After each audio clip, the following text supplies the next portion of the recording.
Maleifua mai Samoa, maleifua ngalelei au Setalia, ile nei tai au fou, tai au manuia New Zealand, mane malo tele o Amerika, manisi tafa le lalolangi o lo mai moa mai ele mamadu so tato watunuu, whapele pele o Samoa, le tai au manino, le tai au tutoa, le tai au matango fio le asolulu, lua se fulu manitolu o Novema lua afe lua lua, malo so ifua manuia, le suisunga i au ona tofia le atua iso se fata tapuai mana yo la tau faletua ia le nganga faalualo e faafeloa i fo i le sunga le faafengainga ale Mount Samoa vi ingo le atua lau susunga e Reverend Esau Asora Viena le ana ma le faletua ia opulasi lau susunga le toia ina tai yo le ekalesia metatisi Samoa so fatasi Reverend Sione Tauleota Pasta visita felava ia mosa ma le faletua ia vai ta masoali i amosa pasta solinga solofa malfaritua ia fa mai susunga le toe ino le ekalesia la mosa toe fuata ina Reventele tausanga malfaritua ia matau aina pino no tausanga sunga le fa ngainga Reven fa umumu poleka malfaritua ia natia vai o poleka sunga le toe ina pasta matai amika matai malfaritua ia Victoria ia manuia fo ile Whainga malolonga i Samoa, pasta mataia, pea fo ia pasta tauloli, malifaritua ia alieta, pasta ainu umuri anga avi isa vainaya, malifaritua ia saipeti, pasta saangale tuila epa, malifaritua ia fai upu, pasta faatili matulino Samoa, malifaritua, pasta ia feta sekali, malifaritua ia Susana, Reven awatama tofae ono, malifaritua ia Katanari, ole ekalesia AOG, ile tupalangi. Pa ia a inga matama le mamadu faafale upolunga ia pule matumua i tu au malata wa inga ilitai ma le va au fonoti mai se le tapua inga se o tātou motu mai sa ia sua ma le vai whanua, fofoma ai tūlangi sa ole masale au mua ma lau ni unsai lua, le a fio whaatui to fale ula la au na amtasi, ma upu ia te ole motu sa, tālofa lava.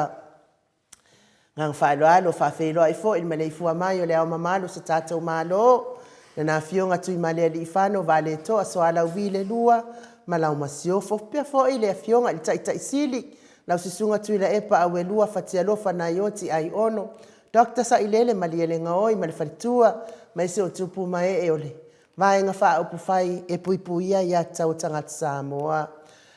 Le whata lofa fo i le fionga il profesa, Dr. Afualo luanga la wood sa lele,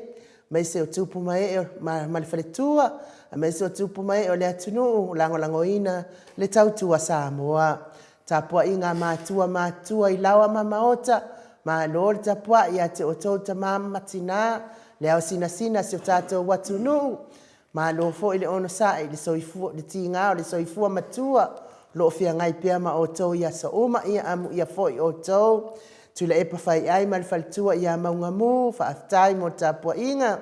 talenga ia matamua fa ali ama le tausi ia sinta, tina matua ia Ailini Tipa Ropeti, good morning Ailini, pia fo i vili amu siliva ma le faltua ia suenga Miti Edwards, au lele matapula Trish le musu mauru lele leota, ma le ainga sai perekome ma le falitua ia anofale, good morning Telsia Sekolatika, manuia lo waso Telsia, silia la e o kene ma le falitua ia le lovi, falitua ia so vale ma le nofo alo, sunga ia pali itele moanguti apunaolo tango, good morning pali itele, siliwa va asila, pea fo i va asili ifiti, furisia inu utele ili fa so tau mal falitua ia matau, tama ia lofi pole patu mal falitua ia Vienna, good morning,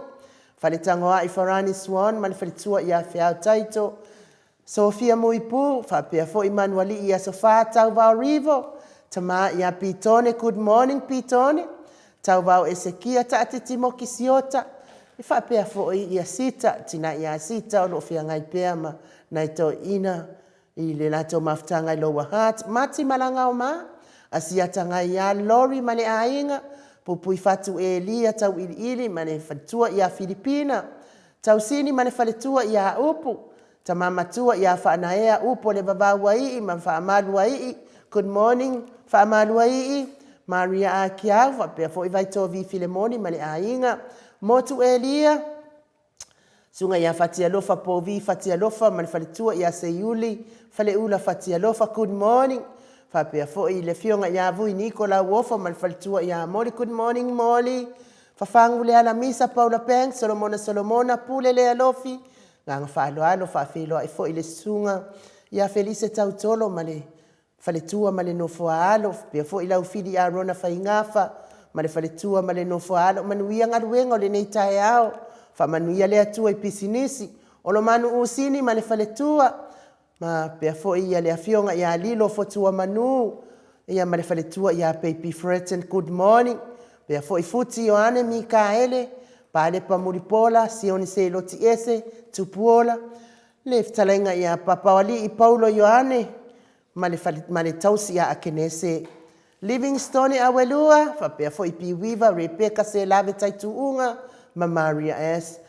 Ta lofa fo i nganga whaaloalo le fionga le whaletua ia Julia Moli, Manusina Bert Joseph RJS, pea fo i whitalenga ia Moe Malo Tani Elu Tito, ma le tausi ia Luatimu, to alima pope ma le fionga ia whai ainoa pope, Morning Noah, Henry Autanga Avaia, pea fo i Maria Playclock, tina matua ia Silulu Elia, ma loso i fua manuia Silulu,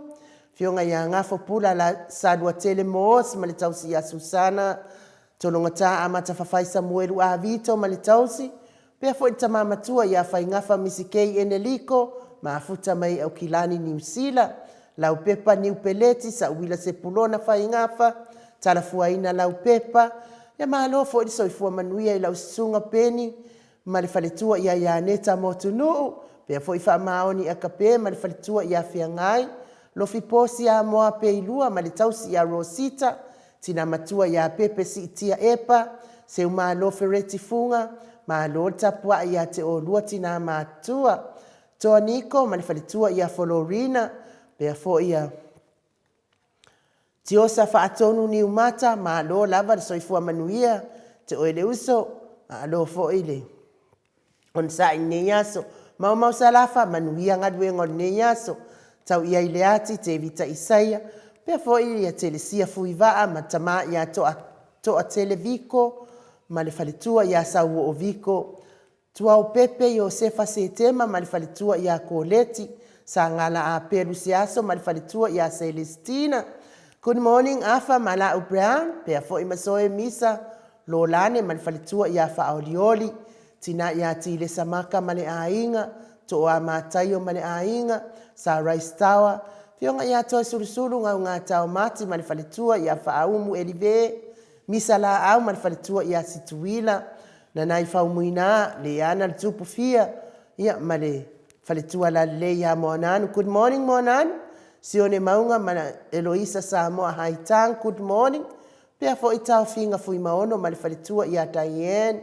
tawa amitua na ifesili fa pea fo faletua ia Alisi amitua na ifesili Lucy Pautalo se walunga ma le faletua ia Maliu mai tawe etia taafu asua ia ma le tausi ia Roini good morning Roini pea fo ia le fetalenga ia tapua I le fau ma le tausi ia Pepa good morning tapua I ma Pepa Loto and Dorothy Yohanes Tawa tina matua ia Eseta Tamala Lolo Matauama ma le faletua ia ngafo sefulu pauli Talione Vitale ma le faletua ia Caroline Ross tu ile tufunga pea fo ifau muina po wesi tangi idima ma le faletua ia Tania Sina ole vaiana ma lor so ifua manuia tina ia uri tavai ma le ainga lifa loa afa ma le ainga fetalenga ia le musu nga Uta Brown ma le tausi ia Tina ia ma lo so ifua manuia le musu matina tupa i vai lilingi Moananu ma le tausi ia Marina lua i pou seu malai pea fo ile ngang faaloalo fatalo fatu ia malulupe ma le faletua sa ili vao ma le faletua ia Prestene fetalenga ia ulungia vai luanga seu lupe le tamama tua ia se Yulia Lii langolango fa pea fo ia le uso ia Atalina Patiole Stawa good morning mai se fo ile malo le atunu e o lo mafuta mai neita yao le o maua fo isuafa le mot sa movi ingo le atua le nganga fa alo fa feloa ia te oto uma ma lo so ifua manuia ma lo fo il folau ia mai se la ila to o e fa nei pokalame ma la to fili ia fa manuia pe le atua ia te oto ma le to wita fua nei pokalame le sma fuanga ai manuia to waso ia maua le nganga le atua tatou te feloa ia pe atou fi sila mai ia maua ai a fai ele ai e vai se sport kalame tau ai tau fina ngalo lunga le matou apio folinga fa aftai lava tusi fa alo mai fa aftai fa felo ai mai ma fa manuianga mo le nei aso e manuia ai tatou pokalame ia Melania White fa aftai talo fa maut Samoa vi inga o le atua manuia le pokalame God bless Blue Heart lango ina ai le vai fa fai le HRPP Sina Purton, malo lava soifua manuia good morning. Vi ia le ali nei tai au fo manuia po kalame I lua fionga ma ia fa manuia tele le atua ana Blue Heart ia maltapo inga fa aftai sina. Solo sului ta lofa lava malo soifua manuia ai umto le afoa pel tatou ainga maut Samoa vi ingo le atua fa ta lofa fo I le tatou ainga HRPP vi ia le atua ana Blue Heart tele fa aftai tele. Tio sa faatonu ni umata good morning beautiful ainu entole afoa manuia pokalame nei tai au matango fie ana Blue Heart langolango inai tato pokalame le tato vaenga fa faile HRPP Tommy Fido tai au manuia mauta vi ingo le atua manuia pokalame nei tai au God bless Blue Heart tele mai se tapua inga James H Panet talofa mauta vi ingo le atua from Salt Lake City, Utah. Manuia Samoa, whaaftai I malana fua Samoa. Whaaftai James. Manuia fo I le au mawai nā tunu. Limu fonti. Maloso I fua maua le fionga tole foa mal tausala. Lofa ia olua, alfati ia olua. Mal pokalame whaaftai tele limu. Kavalo Petali Lupe so ifua manuia la fionga le falitua faapea le fionga I tole foa ma lo le usu Blue Heart tele ia matalo faaftai tele royasu taya o manuia to por kalame matango fie faaftai roi manuia fo ilo waso Chris Williams taya o manuia Mount Samoa vi ingo le atua ta lo fatu tausala tole foa faapea fo isunga ya Mike fa manuia tele le atua por kalame nei tayao ia manuia fo ilo waso Chris Vinessa Arieta ta lofa mauta vi ingo le atua God bless Blue Heart mal tatalo fa aftai se lesa ye fata so ifua manuia nei tayao fo sunga la leon mauta ai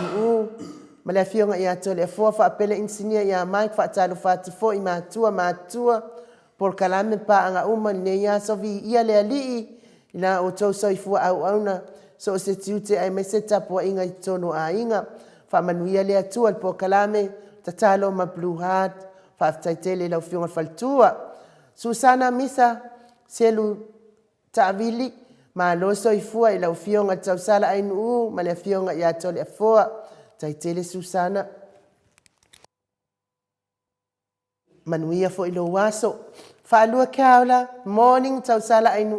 fionga tole foa ia malesunga ia Mike fa apele ainga HRPP ta lo fa lava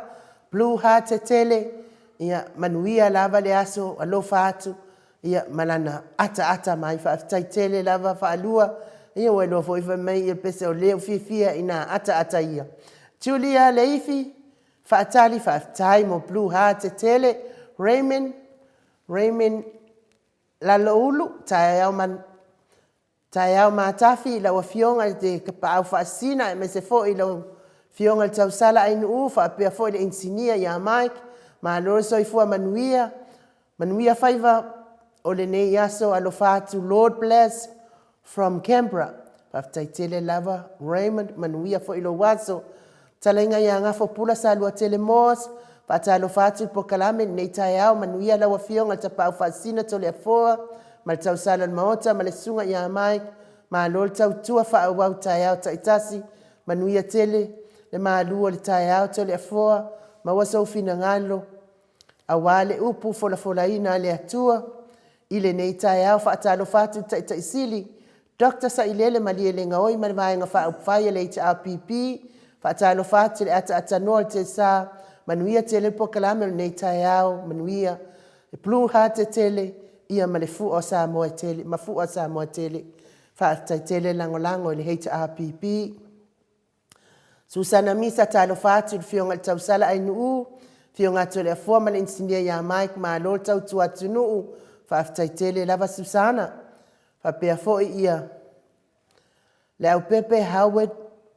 so ifua manuia la fionga male pa ia mawalunga le ofisa male ifua mai show fa tele la fionga pe fo ia mai pestio ya le au fa tai mo tapo inga te poramika fa tia lofa te poramika fa tai lo fatu la fionga ai tapa fa sina tole foa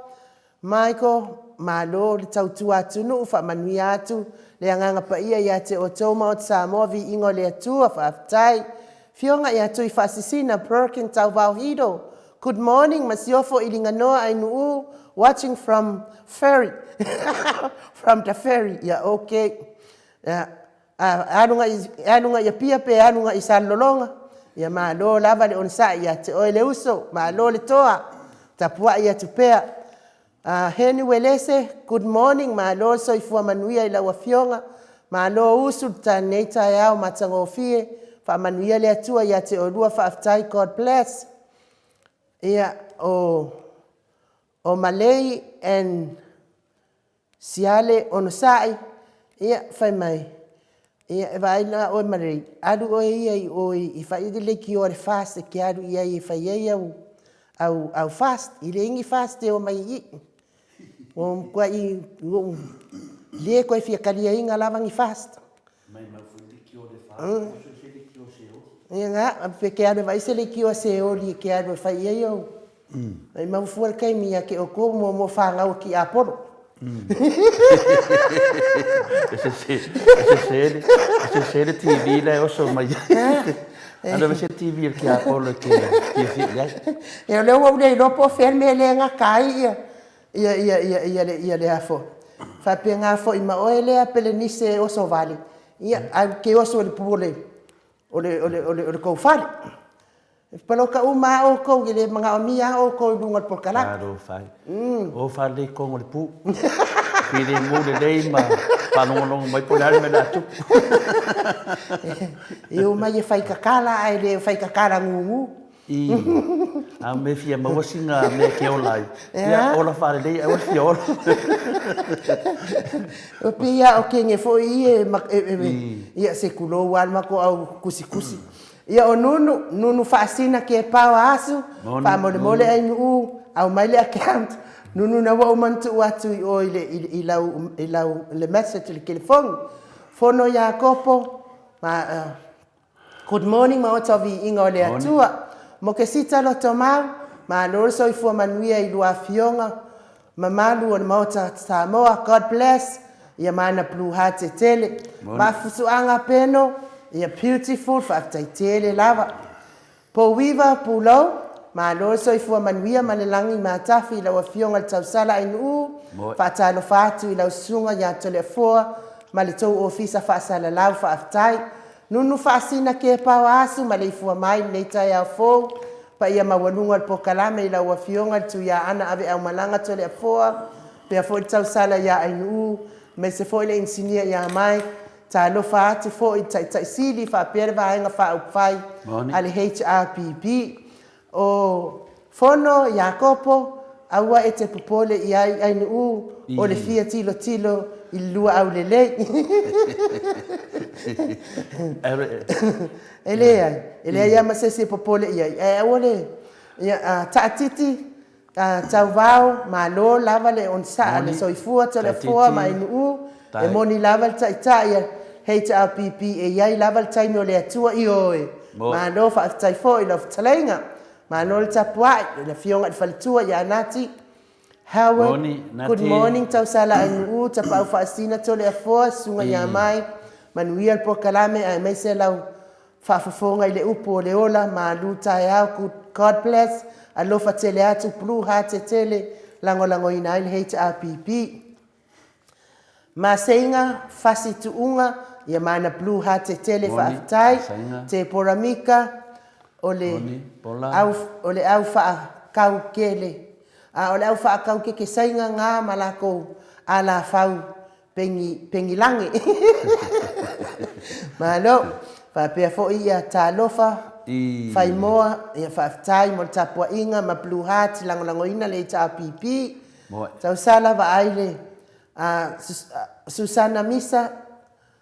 Selu Tavili Susana aile o so vale le fast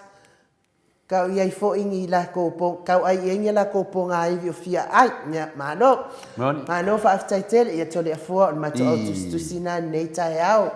wa mafai ona mafuta mai neita yao sa moa le fo mafuta mai talofa so ai nga mauta vi ingole ole Fionga ya tole fo fa pe fo ila lei ai nu good morning blue family ya mana blue heart ya fa taitele lango ino le HRPP tole fo ya ma to sina au le nganga fa alo fia fa talo fa to fo ila wa fionga ta pa fa sina fionga tu ya ana ave au malanga tama fa sa le tu malo le na tu ina tu ya to mai pe lau fitalainga na ulu le tau lau niu. Ia a o le whaululunga fo i o le ainga sa tunu mafono. E president o le ekalesia katoliko sa moa I luti ia nei. Mano o le usu. Nei tai auto le afoa vi ia le atua. Ia vi ia le atua I lona alofa malonga lei le utato to e mafuta foi. Le nei tai au matangofie I lona fou malana matangofie malona alofa tu noa inu. Ia, ma roso I fua malange ma le ue whatalofa fai pa anga tato mauta sa movi ingo le atua, e mese lava lawa on sisina le atunu. Ue whatalofa fo I fia mai, ma fia ita mai. E se le lei o lo whatalofa, le o whapito amanu I atasi. E te whatalofa I tangata o lo whapenana le fifia mai. Ia, langa o tangata le tua ainu, e le ni tangata whine na whaia se mangu tolo, pe na whaia se lionga pa se teika, o tangata na whaia le tua, pa mele e whaia le tua, o lato wa mio, ale tonu ia, o le tonu wa ia, o le tonu wa le tua, me lis whai whia, ale a mio tangata. Ia, ole mena le whaia le tua rana a mio, mena le ia tātou maua le tonu le tua, ia, pe tātou te maua le a mio tonu le tua, wa le tua lava o ia o le ame tonu. E reo whatalafa mai foli matusenga ia tina taiana, mua mea tina, moni to le fua mai nu, ia manuia lava tātou po kalame ne tai au vi ia le li. Whatalafa tu foi le fionga ia atatanua te sa Felice Matavale, tai au manuia, tai au mangingo, tai au totoa, tai au manatua pea Samoa, ma Amerika Samoa, na ngovinga e sau Amerika Samoa, Felice Matavale. Ia tātou sanga mō lia, tā lofa i lau whionga to le forma tau pō ai nuu, sunga a mai ki manuia lava le nei aso. Sona mona, whai loa mai i lona Blue Heart, ia manona whaata lofa, manona tatalo, manona okei, whapenan wha amalo me le tātou poklame to lima, pope, pea fo ia le a whina le whaitua, ia whai noa wha mai whaata lofa atu, whionga tapa whasina to le fōr tau sala, sunga ia nuu, ia mese fo i le tali ia mai, ia pe foi pa uma tato pokalame malo foi to lima fatasi mane tai au mang mia tai au no fiong to le fo tau po ai nu sunga ya mai ka place o aloha from Hawaii no Felice me Hawaii malo lava soi fo pa pena foi le lovi purchase mai ya malo me set ya sextekia ka kon ni tai au familia lovi purchase ia fatalo fatu foi panga uma lava tato pokalame le tai au matango fie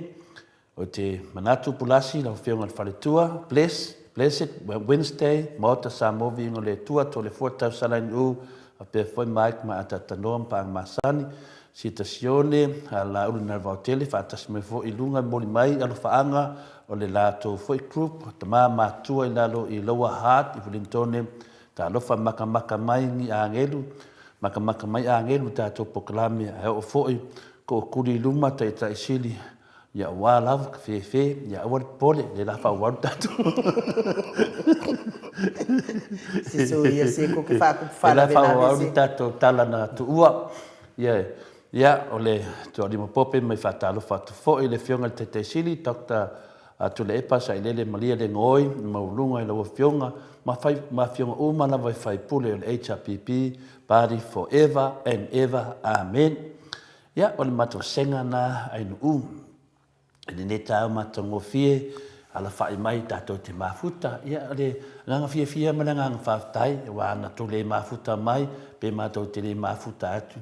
e le rope whawhena sula le lofa le tua i ala nei meo pokalame ia lewo tō mai tato sula whaatasi le lofa malanga leo le tua ia si ide hai le maawe lumu tato fie le whamanuia mai le tua nei yaso mo tato malava ia manuia fole au whafonga nanga ne foi aso tali foi tato po le aso o nga mai ia le ata foi tato mata le aso nafi fa tatia mo fa wa un ne aso anu io ia tau fai fa malo le lo fa male anga le tua tole e fo io le foi po le fa ta wa ino fa ta lo fa mo pa anga uman tato po karame ia ai curioso mai ai foi ma e ka ke lo fa la ngai kanga la mbi la ko dia io bai e nonga me fa ngala ko kilo mai ko le pule la ngo fo ia a pape foi de la ngonga ia misi foi la ko dia ka ma ka ngo fi esa o ia va ko que o si fo ia kilo se oni ia malo lava le on site le fo le nei taia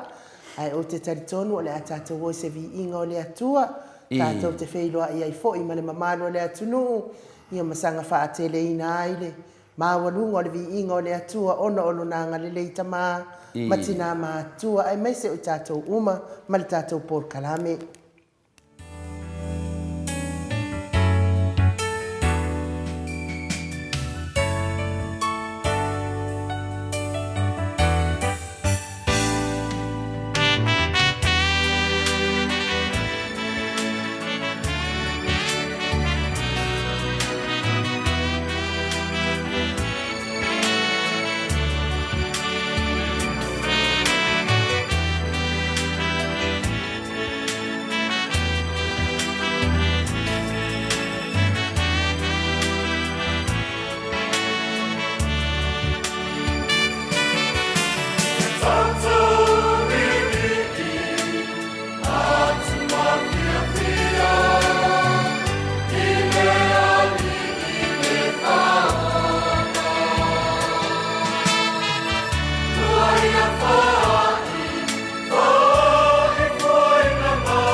Tolu minute ona tālea o nei tūnai fitu I sini au se tālia ma lo lava le whaafonga mai I vi ingo le atua le nei tae au to le foa ma manuia le malu tae au. Whaftai lava in mo le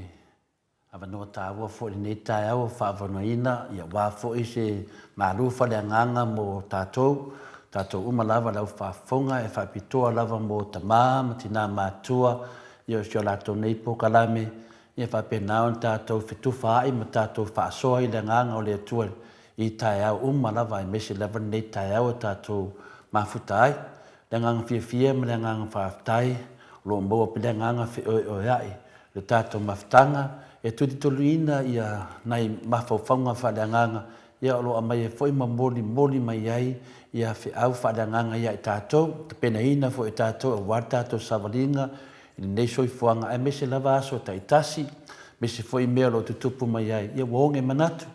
le ai ni manatu o so la manatu ia me la fionga pa ia le atua o lo tumu musu mai le nganga pa ia I tātou e wha manatu mai ai tātou e le se mea e fau la mata la ia tātou lava tā pena wa umana mai whate ta inga tātou li whaolo toi tu Yesu Kiriso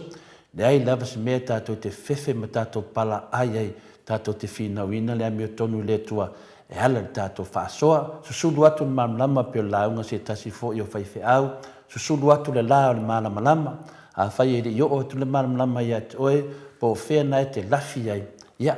e tango atu lo oe nei au tafa pa susulu atu le mālamalama e whapenan tātou tanu noa mālamalama fitu whai o tātou o whanau le tua nei la tae au man nefo I taimi ia sa tuu le tātou tala mai le asona nafi e tu sai fo I ma se tūlanga o ngonga ma se mea foi sa tupu I taitai o e kāresia me se foi taitai le kāresia kākoriko e ngata mai ai le tātou malu tai au le asona nafi ia no whaapele o le a whauau nei yaso ia peta iane ia wa tele lava mea au ngā ua maua tele fo I whaasino manga tele fo I whaamanga a tele fo I ma whaamonianga o mai ai tātou I le whaamatareino nei ata na ngata me le aso nafi le lato e whauau. Le aso la nei le aso losu tolo Novema le lua fe lua suma lua. Wa iere manatu e se utala po whauru talaina mo tātou ni aso. A wā e le tupu le ami tonu mai le ita o tangata. A wā e le tupu le ami tonu mai le ita o tangata. O le tātou utala na e focus e le tātou tatanuanga ia focus e fori tātou whaasoa whaatupu, whaasoa whaale atua, ai mese level, whaasoa whaale amio tonu le nganga paia. A wā e le tupu le amio tonu mai le ita o le tangata. O le tusi whai tau mo mai lea I le mātai o 5, arona whai upu e lua sumatasi, whaangata mai lua sifumaleono, whamole lau a whionga te mai tai al mota, pe mwhaina fungaina le whiong paia le atua, whaafunga no nanu. Ua o tō whaelongo na whai mai e ana mua. Aua e te whasio ti tangata. Ai se whasio ti tangata.